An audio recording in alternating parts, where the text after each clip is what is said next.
আজকে বানাচ্ছি মহারাষ্ট্রের ভীষণই ফেমাস একটি থেচা রেসিপি। থেচা তাদের খুবই জনপ্রিয় একটি রেসিপি। সেটি দিয়ে আপনারা পনির, চাউমিন যে কোনো কিছু বানাতে পারেন। আমি আজকে ম্যাগি বানিয়ে দেখাচ্ছি, থেচা ম্যাগি। নেট দুনিয়ায় এটা ভীষণই ভাইরাল, তো সেই রেসিপিটি আজকে আপনাদের সাথে শেয়ার করছি। তো আসুন দেখে নিই রেসিপিটি। প্রথমে কড়াইয়ের মধ্যে তেল দিয়ে তার মধ্যে রসুন, কাঁচা লঙ্কা, কাঁচা বাদাম দিয়ে দিলাম, ধনে পাতা কুচি আর সাদা জিরে দিয়ে খুব ভালো করে একটু ভেজে নেব। ভাজা হয়ে গেলে হামুলদিস্তায় তুলে নেব। হামুলদিস্তায় দিয়ে এটিকে ভালো করে পিষে নেব। দেখুন, চামচ দিয়ে তুলে দেখিয়ে দিচ্ছি কীরকম হবে, ঠিক এরকম হবে।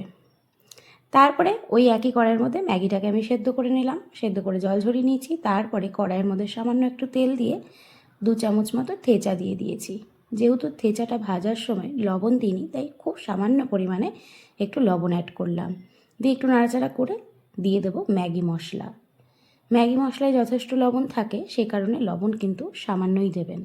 ম্যাগি মশলাটা দিয়ে নাড়াচাড়া করে এর মধ্যে খুব সামান্য পরিমাণ 1/2 কাপ মতন জল দিয়ে দেবো। 1/2 কাপের থেকেও কম জল দিয়ে দিলাম। জলটা দিয়ে ভালো করে মিক্স করে নেবো। এটা মিক্স করে নেওয়ার পরে এবার দিয়ে দেবো ম্যাগি, সেদ্ধ করে রাখা ম্যাগি দিয়ে এবার খুব ভালো করে নাড়াচাড়া করে নামিয়ে নিলেই কিন্তু রেডি হয়ে যাবে আমাদের স্পাইসি থেচা ম্যাগি। এটি একবার বানিয়ে খেলে বুঝতে পারবেন এটি কতটা টেস্টি হয়। ভীষণ ফ্লেভারফুল আর ভীষণ টেস্টি হয়, খেতে দুর্দান্ত লাগে। একবার অবশ্যই ট্রাই করবেন মহারাষ্ট্রের ফেমাস থেচা দিয়ে আজকে আমি ম্যাগি করেছি। তো কেমন লাগলো রেসিপিটি অবশ্যই জানাবেন।